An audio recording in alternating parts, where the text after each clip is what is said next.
Welcome to Wild Turkey Science, a podcast made possible by Turkeys for Tomorrow. I'm Dr. Marcus Lashley, Professor of Wildlife Ecology at the University of Florida.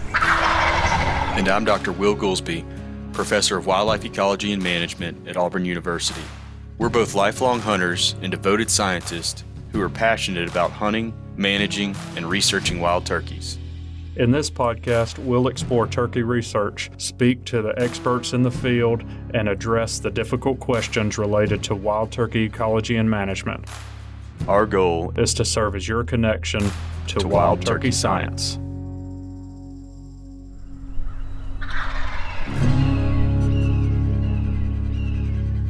All right, so we're here today because we made a mistake. Yeah, well, we have some things that we need to clarify. Mm-hmm. One of them is we didn't make a mistake, really. The authors that we got data from made a mistake, and we broadcast that mistake. So we need to clarify the grass problem, for one thing. Right. So last time on that episode, and it's been a talking point for a lot of people, we pointed out the extent of the conversion of land, especially early succession, to some sort of sod-forming grass, and we focused on fescue and Bermuda. We didn't talk about Bahia other than to mention it wasn't in there. And then we got a bunch of questions about that, and one set of questions that I got led me to go start digging into those authors. It was the Barnes paper, I think, right? Yeah, Barnes. Barnes, yeah. And anyway, I dug into their numbers to try to figure out. I was trying to actually figure out what states were included. Yeah. And what I realized when I went to their sources and then looked at those numbers is they actually converted their hectares, which is what they reported. They actually converted hectares incorrectly in their paper. Right. It's published. Yeah, so to back up a little bit, I think the overall figure that I shared was that when you combine tall fescue and Bermuda grass, it was like 11 Alabamas worth of those types of grasses. 11.6 or right, so. Yeah. Right. A hectare what we realize is 2.4 acres. Yes. Basically, so what we realize is we went under the conversion correctly that a hectare is 2.4 acres, but when they got those numbers, they had the reverse ratio, so they calculated it wrong, as best we can tell. So we've now confirmed it. They multiplied hectares times 2.5 in an attempt to get acres, but that... Or actually, no, it was the opposite. They were referencing a source that had acres calculated, and they said that an acre was 2.4 hectares. Okay. Yeah. Or whatever the ratio. Yeah, 2.4, whatever. Yeah. So they basically reported a number that was 2.4 times... Actually... well, they inflated it 2.4 times, and then they provided the data in hectares. And so I correctly, if the numbers had been right in the first place, I correctly converted it to acres, but that ended up increasing it a total of 5-fold, right? Yes. Because they had increased it by 2.5, and I had increased it by 2.5. So basically, they made a mistake, and then we have to rely on the literature. It's hard enough to keep up with the literature and provide you that.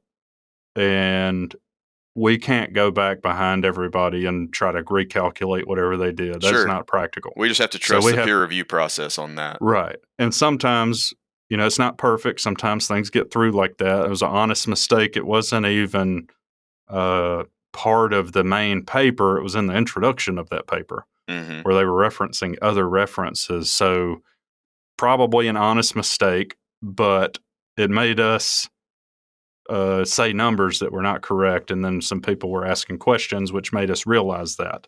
So thanks to the audience for asking questions and being involved in this, because you led us to find that error. And now we're correcting it, which hopefully will build some confidence in us that we're not just going to tell you stuff and not vet it. Yeah. And if we're wrong, we're going to come back to it and correct it. Yeah. So all that to be said, when you go back and actually calculate the metrics correctly, we get somewhere in the neighborhood of 3 Alabamas of grass, which is still a lot. The main point still stands. That's still pretty problematic. The fact that we have an Alabama of grass would be problematic, right? So much less. It's not actually making anything better. We just want to record, and tell you the correct number. So I actually did another thing to shore that number up to make sure. And also I was kind of curious about Bahia. So another thing I realized is they were including, as far as I could tell, one of the publications was including all of the fescue. So that's outside of the Southeast, obviously. So I wanted to go back and basically try to get another estimate and include Bahia, but also restrict it to the Southeast, which I included everything under the Mason-Dixon line, basically. So we've got Maryland, Virginia, West Virginia, Missouri was in it. I included East Texas, Oklahoma, North Carolina, all of the deep southern states as well. And it includes anything that would be a pasture grass. And I did this by going to Cropscape, which is a really awesome resource for people. If you aren't familiar with that, you can go on and look at your state or your county and figure out some pretty cool information and how it's changing over time, like from land use, basically. And it's focused on crops, but it includes metrics on forest and what kinds of forest there is. You can go look at this local to your area, and it's freely accessible to anybody that wants to do that. You can just Google search Cropscape.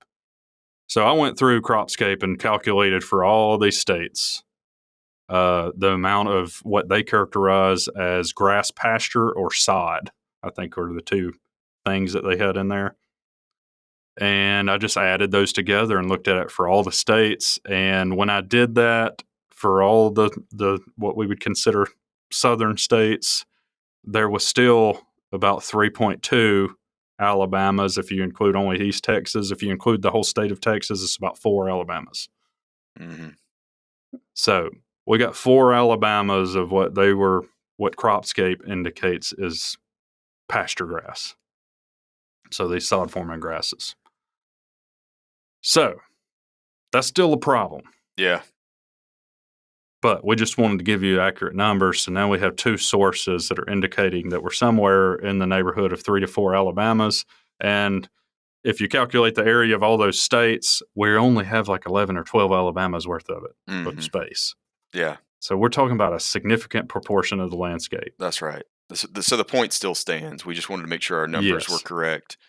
But right. And we're trying to be accurate here, and we also make mistakes, and we're not going to try to hide that from people. I'm not too proud to correct when I'm called out, that we made a mistake.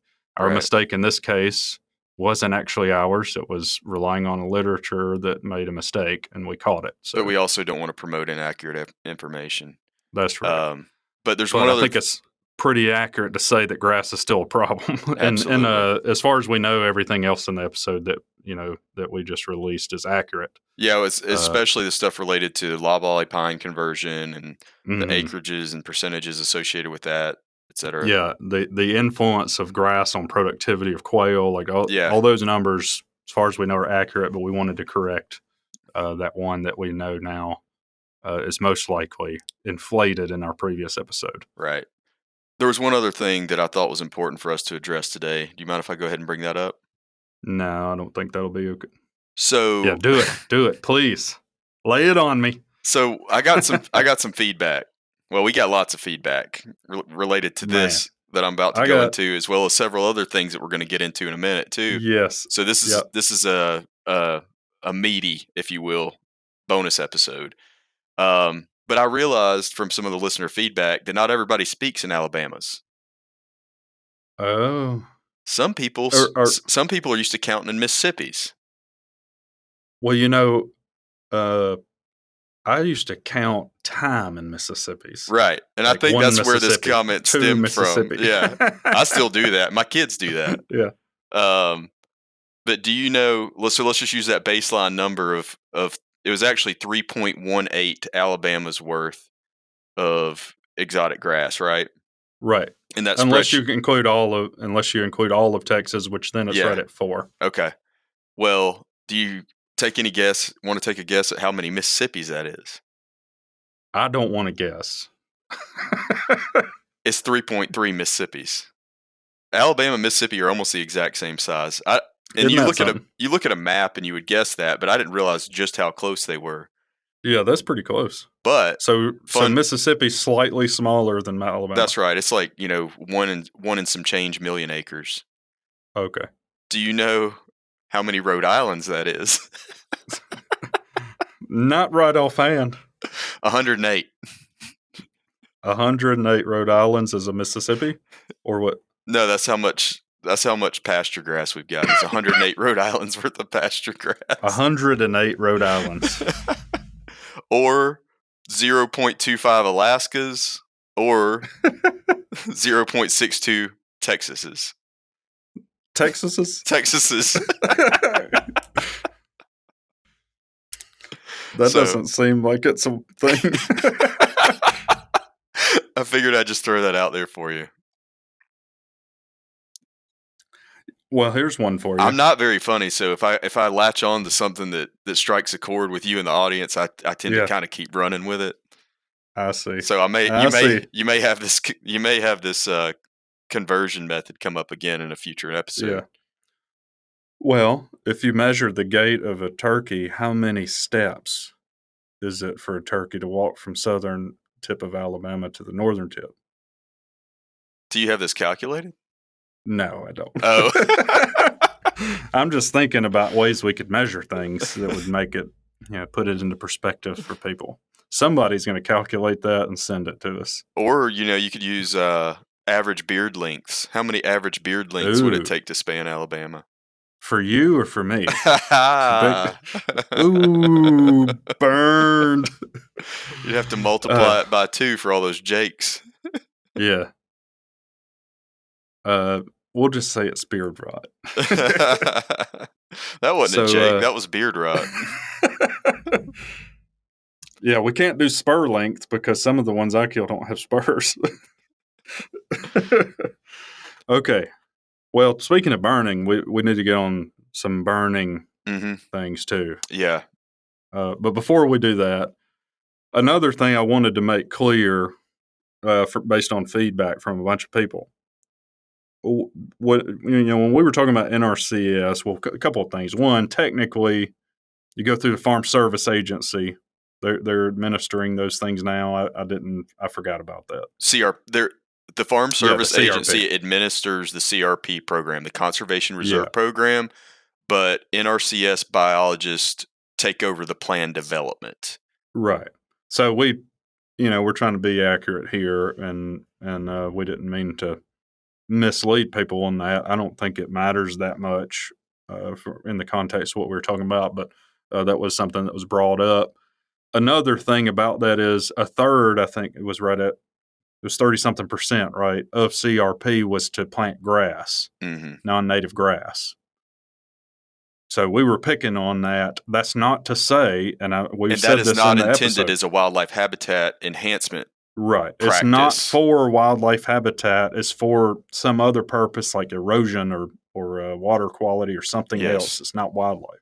And I know that we talked about this. We weren't trying to throw CRP under the bus. Or the NRCS. Or the NRCS, yeah, they're right. To say that none of it has been for wildlife habitat, or there hasn't been a lot of wildlife habitat put on the ground because of that. That's a super diverse program, and there have been several things in it that are very positive outcomes for wildlife. Yeah, and we got a whole bunch of examples from people showing us really good habitat that they got from getting under some sort of CRP practice where they're actively managing it whether it be, field borders or planted pines or whatever, and they're burning it, and it looks phenomenal for a turkey. Yeah, because there are practices that pay landowners to do really meaningful practices to enhance turkey habitat. And in fact, I think we should do a future episode on highlighting some of those programs that landowners may not be aware of that they can tap into.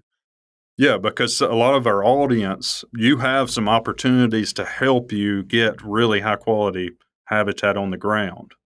So if someone was misled into thinking that CRP is bad for turkeys, that's not what our intent was. It was more this is a byproduct of some of these programs. Yeah, we have a grass problem. Some of that came from some of those CRP practices. Mm-hmm. And we need to clarify that because a lot of our listeners who are landowners might have a lot of great opportunities to help get high quality habitat on the ground, and we don't want to mislead people from using that opportunity. I would hate to think that us sharing that on the overall CRP program would dissuade anyone from reaching out to NRCS or FSA to try to get involved in one of these. I mean, we couldn't encourage people more to try to work with some of those organizations to enhance turkey habitat. Yeah, you may have opportunity, like the pollinator practice is one that I've worked with some that I think often results in really high quality brooding cover. Mm-hmm. And it's not for that, it's for pollinators, but it accomplishes that at the same time. Right. There's opportunities like Equip, and, there's lots of different programs that could help you convert vegetation communities or manage them through prescribed fire or something that you can get a cost share. And that, those opportunities are pretty important, and we need to be utilizing those. Yeah.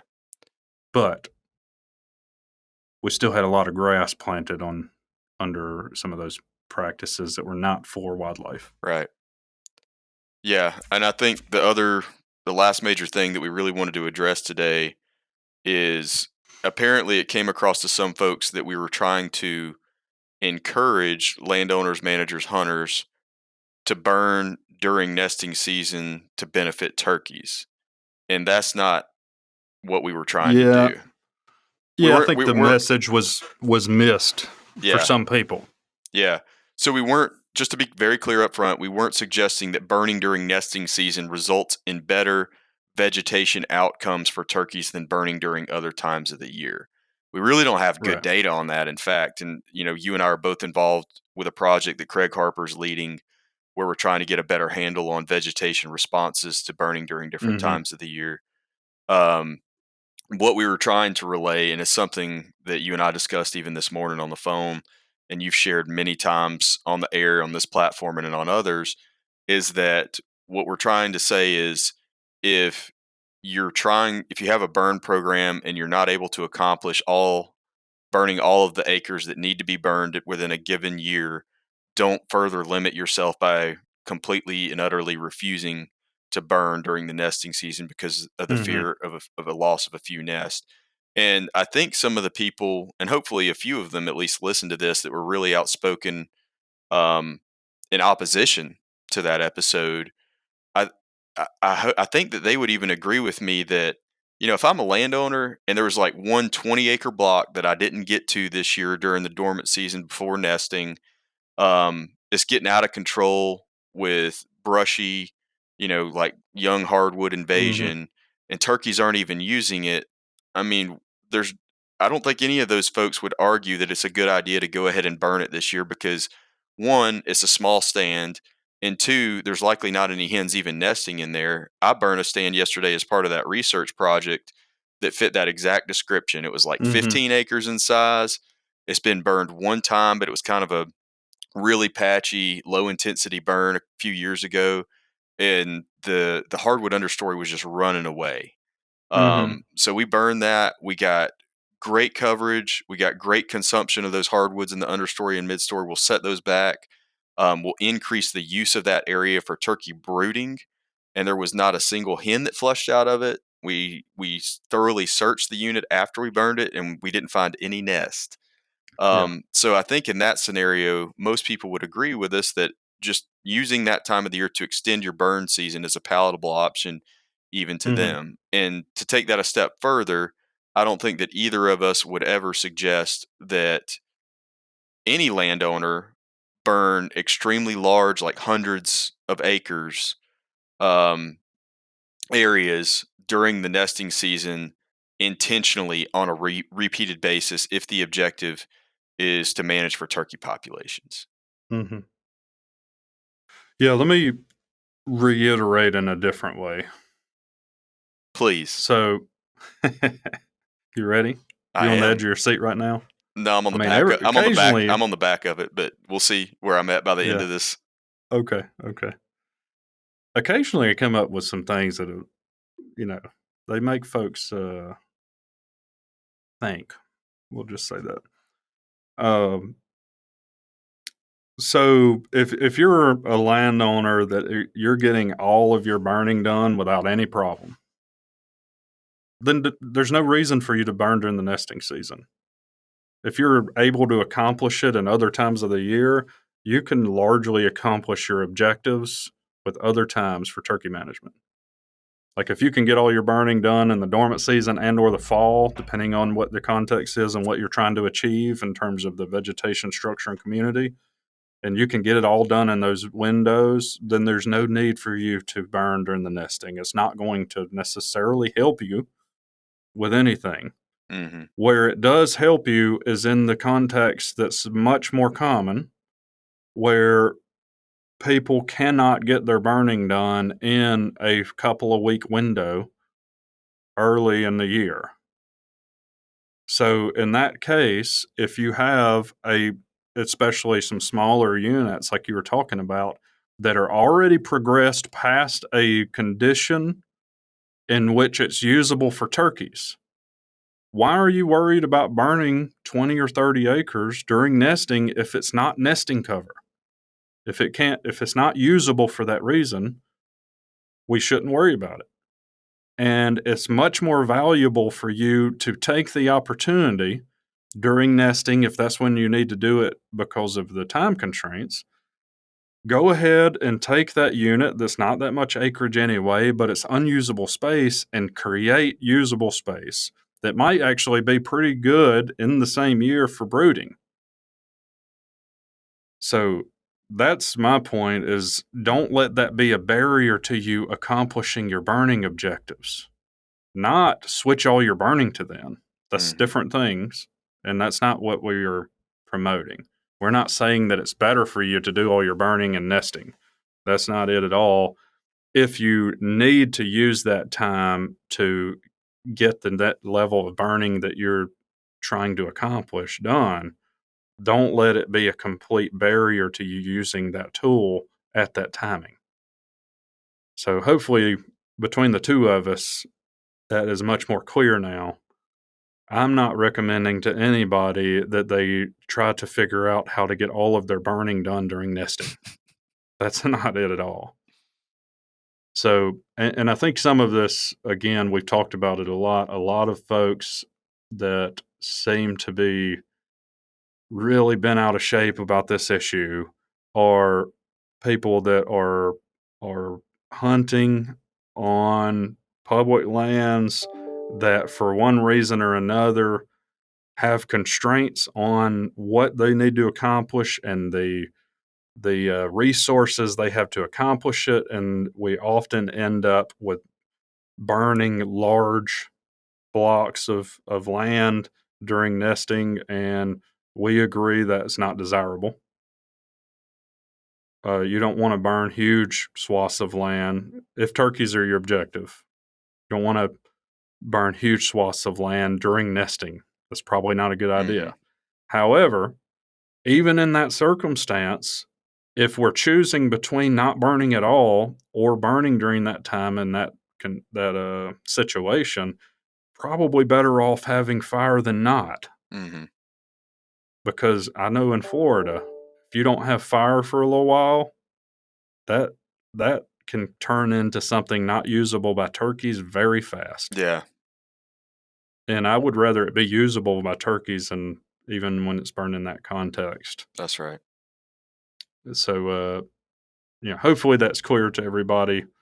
I think most listeners and most of the feedback we're getting, people are on the same page with us. But it's clear that has been a little bit misleading or confusing for some people. Mm-hmm. And honestly, I don't know how many of those are our listeners versus how many are just seeing the teasers or whatever we put out. There's a lot of that, and I don't know that we're necessarily going to be able to prevent it. But one of the other I things I would love for everybody to be listening to us on this podcast, and really we're trying to. The reason we're doing this is to have a forum where we can have in-depth conversations about these issues, which we've shared on the air many times over. And frankly, not everybody's listening to it. Yeah. And we're probably reaching a lot of people through teasers that otherwise don't hear anything from us. Yeah. And we also see you guys out there on social media and other platforms trying to share and articulate some of the arguments that we've articulated on the air to the people that are dissenting against a given practice, or criticizing, what we had to say about it just on viewing a 30-second, a minute and a half clip. And we appreciate you guys doing that, because it is the volume of responses and just various points of contact that we're receiving now have made it a little bit difficult to try to keep up with all that. So, if you listen to the episode and you see somebody like mischaracterize something that we said, and you can help us out by trying to, repeat what we articulated, or, I mean, you don't have to be verbatim. You may be able to say it better than we did. But just trying to get that word out there. We appreciate that. Yeah, no doubt. We can't, we've realized we can't handle all of it. I would love to be able to answer comments and questions and everything all the time, but man, we're getting so much just through our own stuff. It's hard to even handle that, much less trying to handle it everywhere you find it on the internet. So we appreciate that help. And, part of this is we're trying to educate people. We're always going to have different points of view, and, we're trying to provide people with, or equip people who want to be equipped with information to, have those discussions with people. The other thing is, I think we've held true to form. We are not shying away from topics, and we've intentionally targeted a bunch of topics that are the source of controversy. Mm-hmm. So there's going to be a side that is vehemently against whatever perspective we share, because we are intentionally covering topics that are causing division.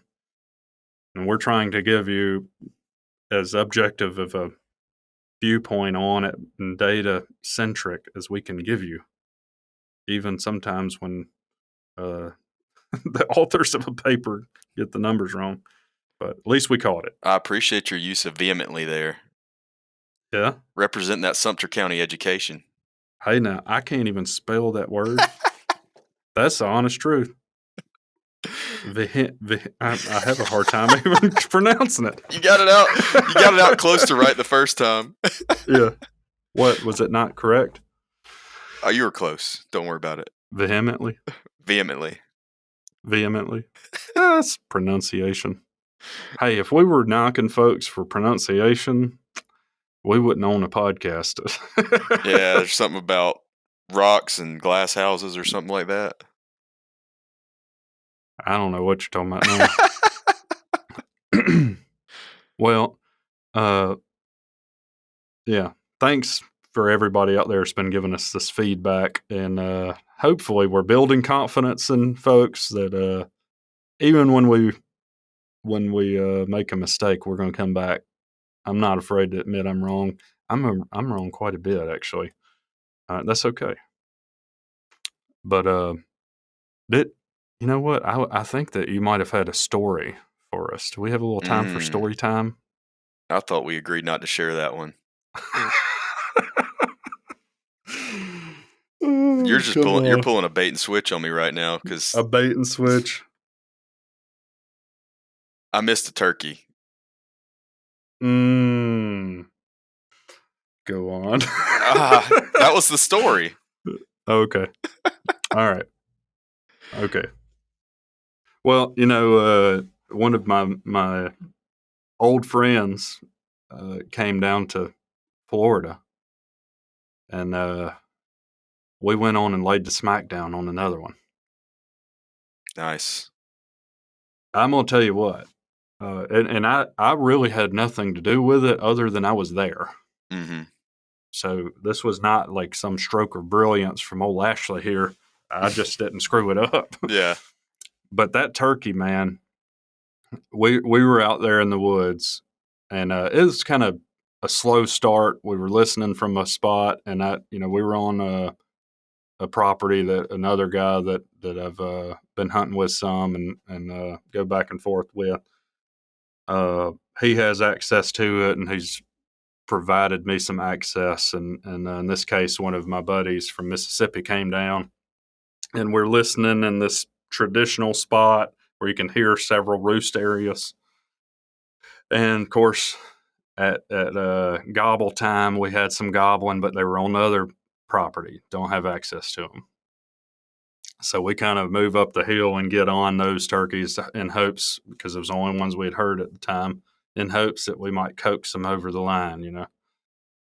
And the turkeys were fired up. They got on the ground. They sort of gotten close to us. We could see down a row of pines that it was like 10-year-old pines that they had just gone through and mowed some of the rows on. Mm-hmm. And the turkeys were in that. And they got close enough where we could see them down the row that we could see down. And then they just, we heard a hen. Next thing you know, gobbler shut up. Never heard from them again. Mm. So then we slipped back down, and we're going to go to another spot on the property that usually has some turkeys in the area. And while we're slipping back down there, it's between where we listen and where our truck is parked. There he is. He's out there strutting with some hens. Got this gobbler, you know, and it's between us and the truck. And now we're kind of, he's out in the middle of a pasture. Mm-hmm. We're kind of stuck. So we decide we're going to backtrack. Turkey. Yeah, we're going to backtrack through the woods, kind of hooking around where we can get hidden and get back to almost where we listened from. I mean, we're like 15 yards from where we were standing. And we're on a fence. There's a creek between us and the turkey. And we set up on this fence. Actually, because of the way the woods were laid out and the field and the fact that they were moving toward us, you know, we were only just a little bit ahead of the turkeys. And I was afraid, like my buddy's out gun front. Then the other guy that we have access through, he's doing the calling and sitting between us. And then by the time I got up to where we're going to set up, I wasn't even comfortable after I crawled up to the area to sit up. Mm-hmm. Because the turkeys are already visible and like we just can't get away with much movement. So I'm literally like laying there up against this fence. And that turkey strutted. I mean, for like 15 or 20 minutes straight. And my buddy's calling, you know, the one we have access to, he's calling. He switched to his diaphragm and he's gotten a hen mad. There's several hens together with this gobbler. He's just strutting all around them. He gets this one hen mad. And then we watched it for, I don't know, maybe a half an hour. We even got it filmed right up till, you know, the last few minutes, all the way up till the shot. But that thing, it was just like the prettiest working of a turkey. Like that turkey did everything that you want him. He gobbled, he strutted, he barely broke the strut the whole time. He slowly fed in from about 120 or 30 yards away. Could see him the whole time. He almost never even broke the strut. And did that all the way into the gun. Man. And boom, you know, worked out, got it on film. It was just one of those that just came in on a string. It couldn't have worked out better. About. And we just got to watch that display that whole time, even though I'm sitting there laying in the most awkward position possible. Yeah. And I'm not doing anything other than just being there. Yeah. That's awesome. But yeah, it worked out. And yeah. Yeah. Well, my miss story, I guess I will tell it.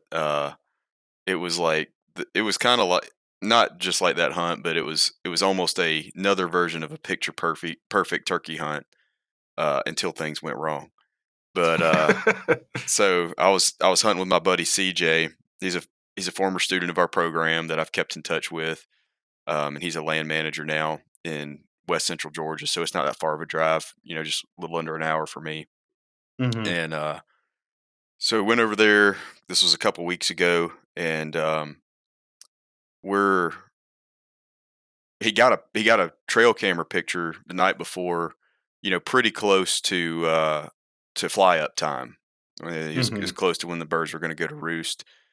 So he knew that there was a bird in this general area. Didn't know exactly where it was going to roost. It could have made it a little ways, from the camera to roost, which was a possibility. But we thought there was a good bit. We were going to be close to him, so we eased down in there. And the situation is, we come down this hill, and it kind of open. It's a very open property in general, but this particular portion of it is a dove field. And so you've got the dove field, and on the backside, all the way at the bottom of the hill, is at the bottom of the dove field, is a transition to a hardwood bottom. It's got a little creek back there, and that's where he figured he was roosted. But on the left side, running alongside the dove field, is some, I don't know, it's probably about 12, 15-year-old longleaf pine. And he's just burned this, earlier this year. So it's wide open underneath the longleaf. And absolute magnet for turkeys. And there's a like a woods road that runs between the longleaf pine stand and the dove field. So we walk down this woods road till we start getting close to the bottom of the field where we think he's going to be roosted. Then we slip into the longleaf to have some cover. It's still pretty dark at this point. We get set up, and if I remember correctly, and CJ will correct me if I'm wrong, because he's one of our dozen. I think we're up to a dozen listeners now. Believe it or not. 13. A baker's dozen. One of them's little. And so one of those listeners is kind of just like small. I don't know what you mean by that, but I'm not going to ask. The baker's dozen is normally the 13th is like the part of the dough that wouldn't make quite one. You get like 12 donuts in a donut hole. Yeah. So anyway, I have a hard enough time telling stories as it is, and you're interrupting me. But, well, I'm just trying to add some humor into it. Yeah, because I don't. No, I didn't say that. I was just adding more to it. So we get set up, and I think it was 5:45 my time, so it'd have been 6:45 Eastern, because we're right on that time zone switch in Eastern Alabama, and but it was early. It was like 5:45 my time. Sitting there, birds start calling. Pow! He just blows our doors off. I mean, we are right on top of him. Yeah. I mean, we're within. So you're like, he's in the roost. We'll call that his bedroom. Yeah. And you're in the kitchen. Yeah. Yeah. We were probably, we easily could have been 70, 75 yards from him where he's roosted. And he's just down there on the backside of that field. And we're like 2 rows into this longleaf stand to have a little bit of cover between us and the field. And he sits up there on the roost, and he just hammers all the way to fly down time. Just a full, beautiful rolling gobble. And, we've got front row seats to it. So it gets a little bit brighter, comes fly down time. We hear wings, then we see his silhouette in the sky flying down right out into the dove field, right out in front of us. Hits the ground, keeps gobbling, goes into full strut, and CJ's just giving him a little bit of something every now and then. He's still at this point probably a little over 100, or at this point where he flew down to, he's probably a little over 100 yards away. And he starts coming. Not directly towards us, because he'd have to come on a diagonal from the bottom of the field, but he starts working over towards out of the field towards the longleaf stand that we're sitting in, kind of perpendicular to that road. So he's not making a direct line to us. And we're thinking, oh, this is going to be beautiful. He's going to hit that road and he's kind of strutting the whole way. You know, he's going to hit that road. He's going to strut right up that road. And then I've got a perfect window at like 30 yards, you know, bam. No chance. Yeah. I mean, I'm thinking it's going to work out that well. You know, but you know how turkey hunters are an optimistic bunch, right? Yeah. And, well, you know, you get one out of like 100 that do it on cue. I know. That's right. That's right. And it's like, yeah. So anyway, you know, ahead. I'm already at this point in my mind, and this is a big, beautiful gobbler, man. And the ones you miss always are, right? Oh yeah. And I'm already thinking about, you know, what seasoning I'm going to put in the batter that I fry him up in. See? And yeah, that was my mistake. And I've got the safety off, the whole 9 yards. And he comes up to that woods road. He makes a little turn and starts closing a little bit of distance with us, but I still, you know, he's still too far, and I have no shot window. And then he stops. And, you know, we don't have a decoy or anything out, so he's kind of looking and he's like, I should have seen her by now, kind of thing, you know. So he turns back around and struts back away from us a little bit, back down the road towards the back of the field. And probably about 25, 30 yards in front of me, there's, you know, enough brush underneath the longleaf that I can't really see through it. There's basically just a little thicket right there. And so he turns and he comes into the longleaf stand with us, but he's behind the thicket. And he goes back there and we wait. And we wait. And he's quit gobbling at this point. He's not even drumming. And so CJ gets a little impatient and he gives him a little something. Pow! You know, just hammers. Because we were afraid at this point that he was already kind of easing off because he's not seen his hen. He's, you know, by this time other birds were gobbling and we're thinking he's going to go do something else, you know. So CJ poured it to him a little bit more to keep his interest up. And this bird quadruple gobbled. I mean, he was choking himself up gobbling at us. And I've heard, you know, some people talk before about, you know, when you get in a situation, and I've had some instances before where it sounded like a bird was gobbling like he was mad, but this bird was really gobbling like he was mad because you could tell that this was a boss bird of that area, and he knew that hen was in there and she wasn't coming to him, and he was pissed about it. You know, you can just hear the demeanor change. Exactly. Right? And so at this point, an attitude now. Yeah. And so at this point, I'm thinking, well, he's going to work right on around and come out on that left side into the woods of that little thicket, you know. So I'm gonna get a shot over here. So I swing around and change my setup to get my gun shifted in that direction. You know, I'm already he gobbles a couple more times. I'm like, this is going to happen right here, right now. It's not exactly the way we thought it was going to work out originally, but hey, you know, we're still good. We're in good shape. And so knowing that he was that close and knowing that he was that hot, CJ doesn't call to him anymore. We wait a few minutes. Nothing. Don't hear anything. The next thing I know, I hear CJ whisper, Will, he's over your left shoulder.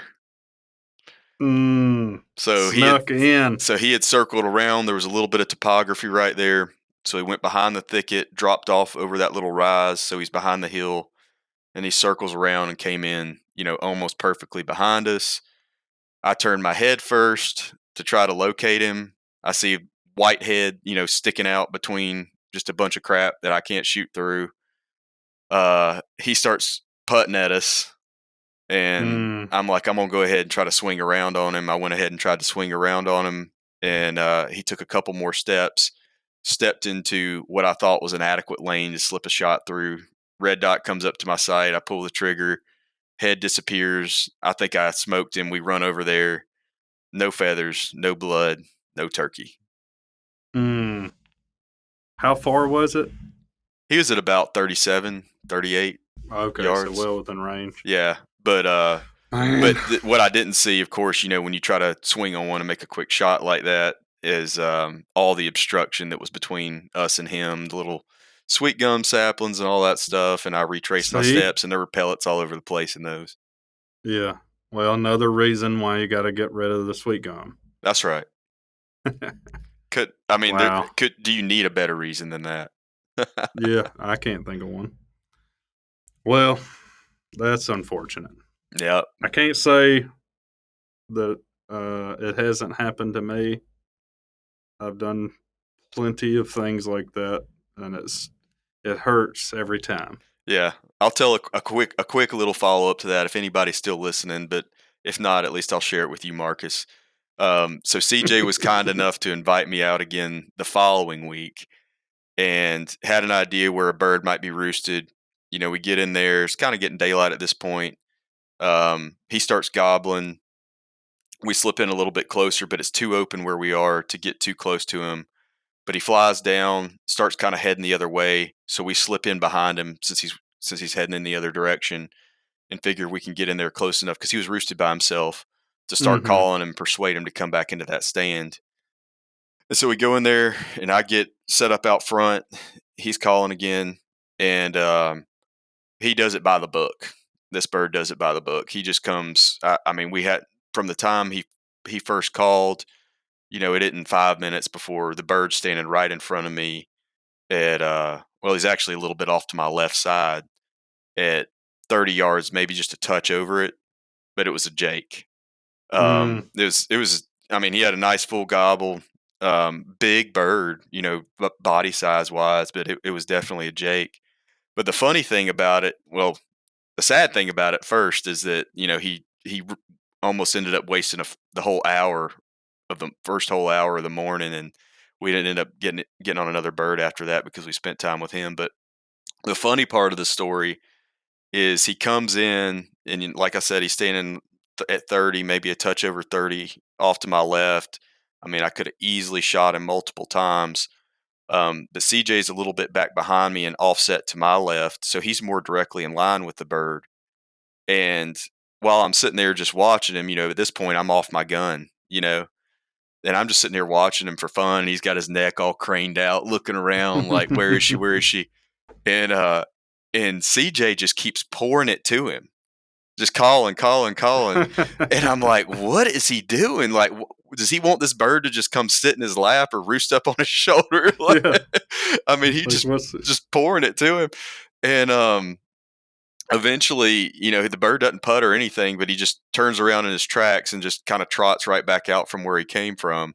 Mhm. And um and I look back at CJ, and he's still calling, and I'm like, I give him this motion. I raise my hands like, "What are you doing?" And I turn around, and I'm kind of sitting there.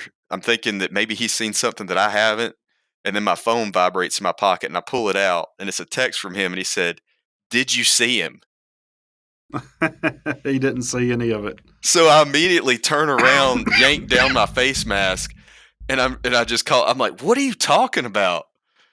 And he said, "Did you see him?" And I said, "CJ, he was standing 25 yards in front of you for like 5 straight minutes while you continued to call." I said, "Did you not at no point in the hunt did he ever see the bird?"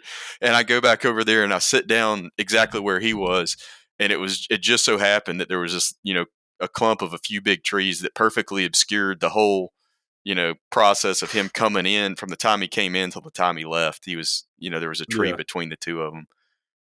So I got a kick out of that. Yeah, that's funny.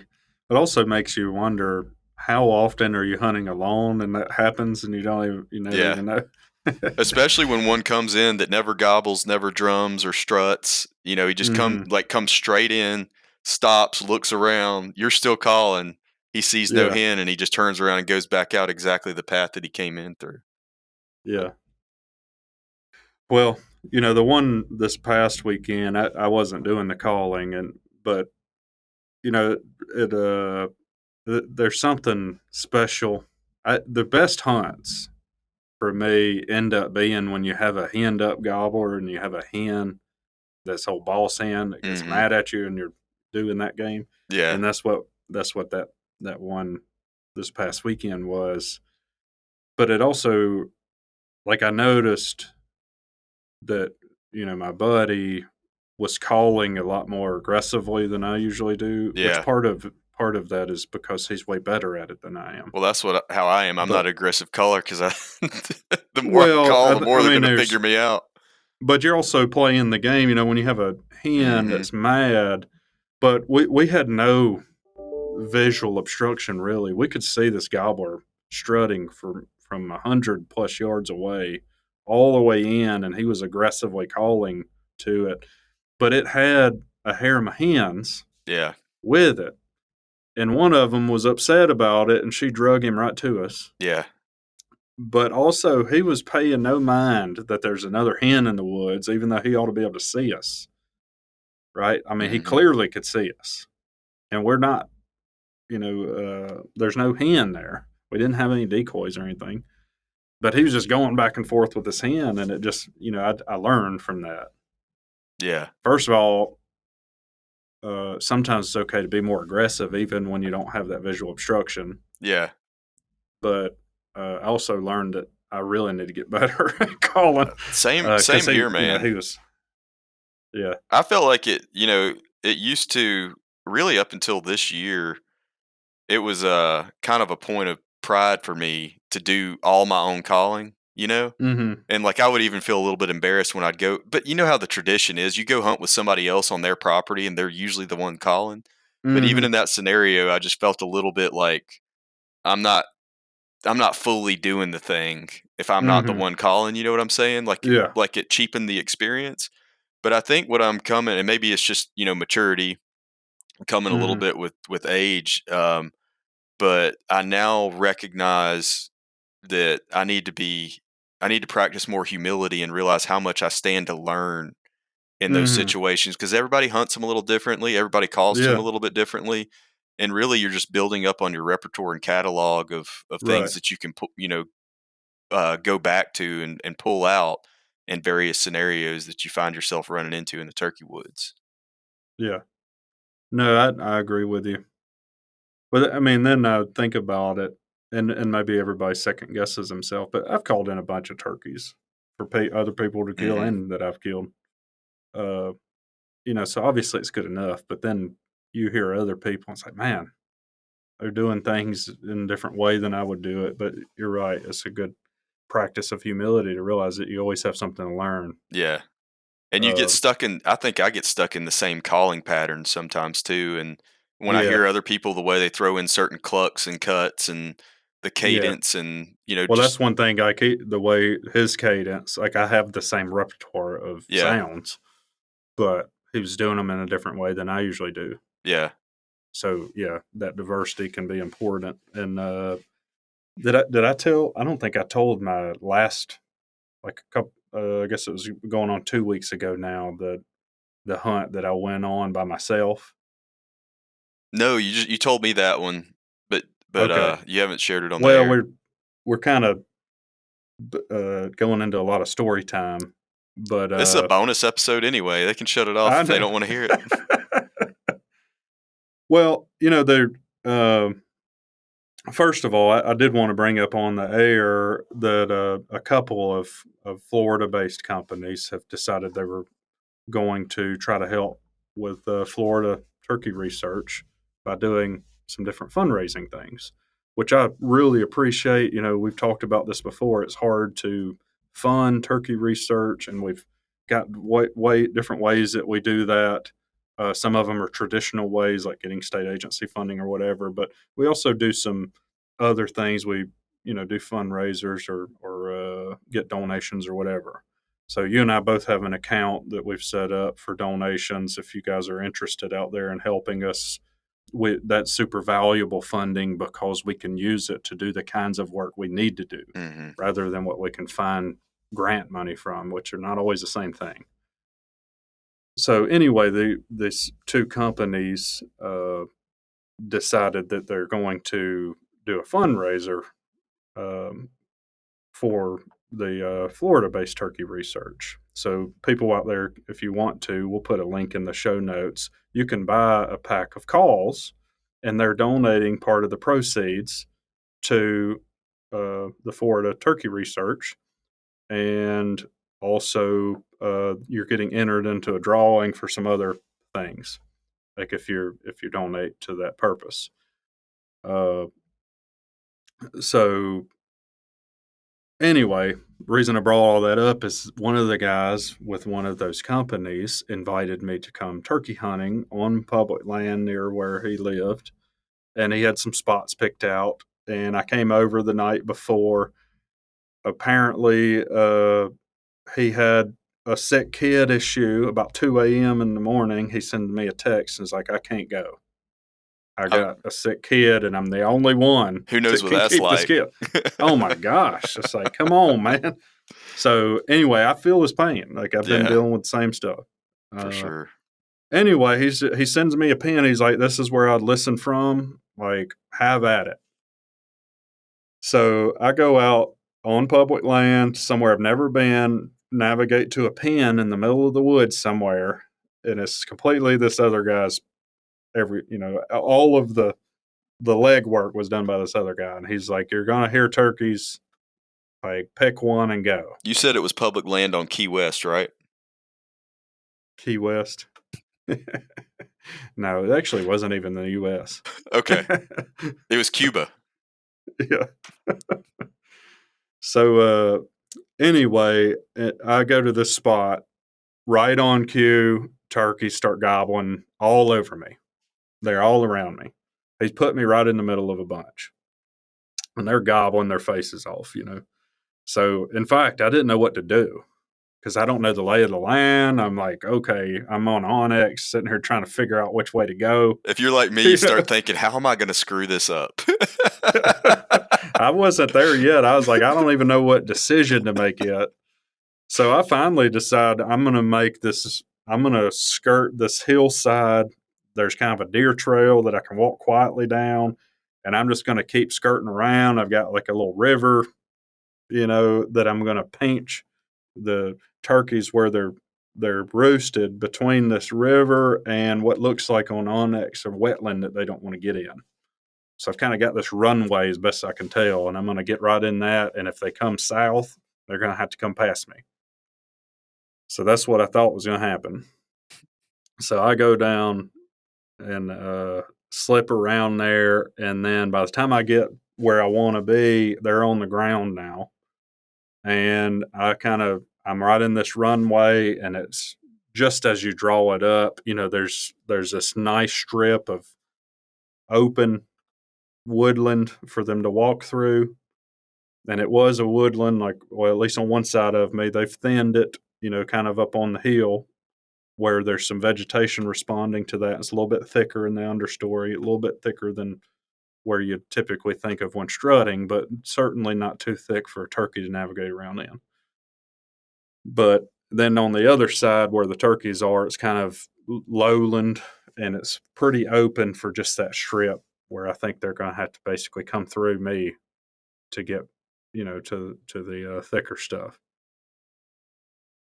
So they mess around down there and they're gobbling, and I end up fooling with them for a while, and they basically, they skirt me. They end up going the other way. They shut up. So I decide I'm going to hook around and come through this. What I realized once I got up, I didn't when I was sitting there on the turkeys. What I realized is the reason they skirted me is there's another finger of land between me and the river that I couldn't see. Mm-hmm. And they went up that, and I missed them because I was on the wrong finger of land. So anyway, long story short, I kind of swing around, everybody shuts up, and I hear a hen kind of clucking to me. It was really weird because she just clucks, just repeatedly clucking. So I just started mimicking her. I had a slate, and the slate to me sounded identical to this hen. Mm-hmm. So she clucked and I'd cluck. Everything she did, I just repeated it. Well, she foraged around in this stand, which was really cool because after the fact, I realized she was eating blueberries. She was walking around eating all these berries, and I was just watching her. And, she got into 30 or 40 yards, and I just messed with her for a while. where she was clucking and trying to find me, and I was just kind of doing the same thing back to her, and she's meanwhile eating all the blueberries. And she got probably 30 yards, and she's north of me, which I thought the gobblers were. So, I'm going back and forth, and then all of a sudden she just got mad at me. So she started, getting more aggressive with the calling. She cut one time, and when she did that, they gobbled, but they weren't north of me, they were south of me. And I was like, good Lord, okay. Now I'm thinking, I've got a hen 30 or 40 yards north of me, mad at me, and these gobblers are maybe 100 yards south of me. And the only way they can come up to get to that hen is right through me. And now I know the lay of the land a little better. I'm pretty confident that that's the way it's got to happen. So I just keep messing with her, and it was such a awesome interaction because I got to call, with the real hen back and forth, and was trying to just mimic everything she did. And I got more aggressive when she did, and the gobblers just start, burning it down. Mm-hmm. It's on later in the morning now. We're up 9:30ish, 10 o'clock in the morning. And they came in on a string, and all of a sudden, 3 amigos show up. I can see them coming up this finger. And they can't really, unless they walk in water, they can't really get past me aside from some of the terrain.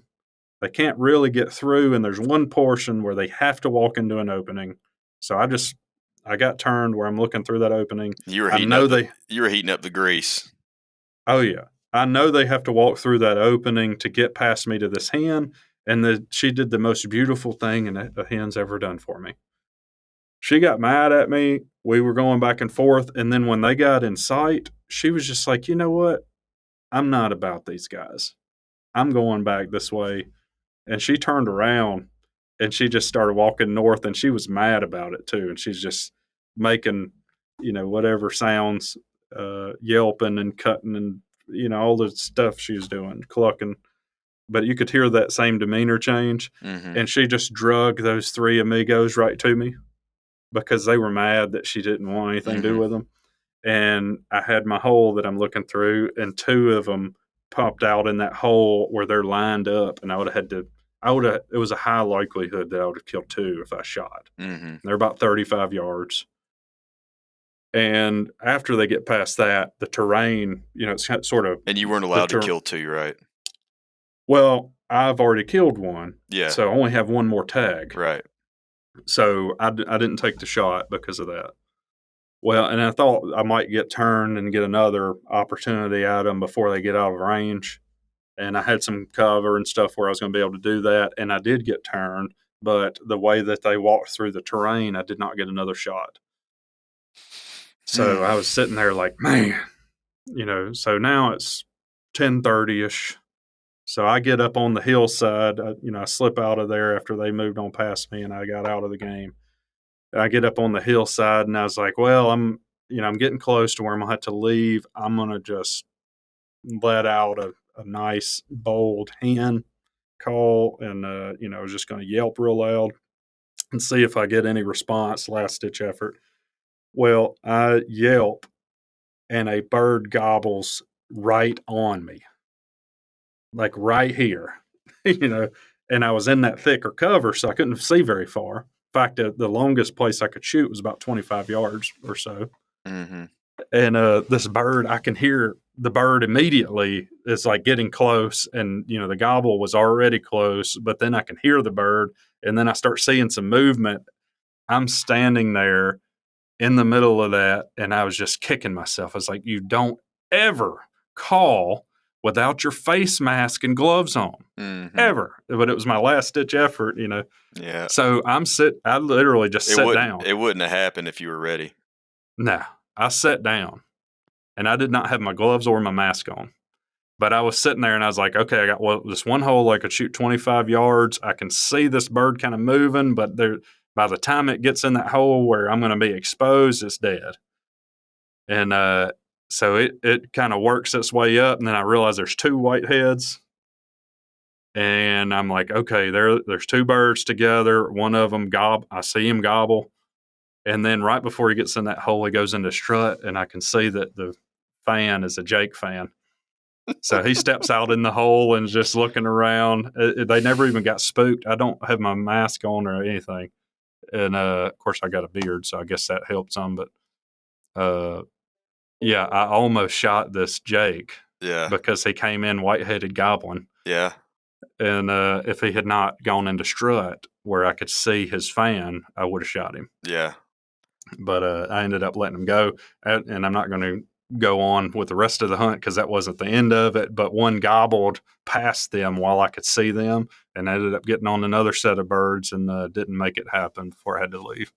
But it was just an amazing hunt. I got to mess with that hen, and it was so fun. Yeah. For so many reasons. But I've just started really valuing the interaction with the hens that are, in that case, they weren't with the gobbler, but she definitely helped me in that case. But I learned so much from her in that interaction. It was really fun. And I got to see them eat a bunch of blueberries, which for me is another fun thing. I just enjoy watching what they're doing out there. I really like when the hens get so close and you can hear all those real low volume calls, you know. Mm-hmm. All like the little real quiet whines and clucks and purrs. Yeah, I was going to say the little whining thing. Like, you don't think about that, or at least I don't normally think about those kinds of things. But, yeah, hearing her scratching around, just turkey sounds. Yeah. It was fun being in the middle of them. I love it. So, yeah. Well, we've been going on quite a bit without much to be learned here. So, thanks, everybody, if you're still listening out there. If you're interested in those calls, we'll put a link to them in the show notes. We really appreciate that kind of effort. Without having, companies like that are helping contribute and folks out there donating to the programs, I mean, I wouldn't be able to do a lot of the work that I do. So it's all really valued. But, yeah, keep the questions coming. Keep challenging us. Hopefully you're enjoying these episodes that are coming from it, and keep helping us share it. We really appreciate it. Anything you want to leave with, Will? That's it. Just, we appreciate it. Yeah. Thanks for all the help. All right. Well, I guess we can end it there. Maybe do a little more turkey hunting. Yeah. Maybe I need to come over to Alabama, help you out. Maybe you do. Yeah. Remember, humility. I know. Hey, I just ended up in a couple of good spots, and most of them haven't been on my accord. Yeah. Yep. Well, that's the other thing about this season, man. It's been a year of the Jake for me too. I've called in a bunch of Jakes this year. That's not the only one. It's a good sign for next year. It is. Definitely is. We're coming off of near record hatches for a couple years. Yeah. Another thing I was going to add, I have gotten quite a few questions from people in different regions, and we do have content coming for you. We've already recorded some from Pennsylvania, and we've got other ones planned from other regions. So, we're going to try to diversify the reach outside of the Southeast. So be patient with us. We got a lot to get to, and we're trying to get to it as fast as we can. Believe me, I wish we could record every single day, but unfortunately we have day jobs too. So yeah. No I shouldn't say unfortunately. I mean, fortunately we have day jobs because this wouldn't pay the bills. Well, we can't. Yeah, we can't get the content out fast enough. That's right. Which is a good sign that people are enjoying it. So, and hopefully story time from time to time like we did today. Hopefully people enjoy that, and it's not detracting from the real purpose here. Well, the good thing is it was on the back end, so the ones that just wanted, we're here for the educational content and not the quality of the company, so to speak, could shut it off if they wanted to. So, all right. Sure. Well, thanks, everybody. Yep. Talk to you next time. Wild Turkey Science is part of the Natural Resources University podcast network and is made possible by Turkeys for Tomorrow, a grassroots organization dedicated to the wild turkey. To learn more about TFT, check out turkeysfortomorrow.org.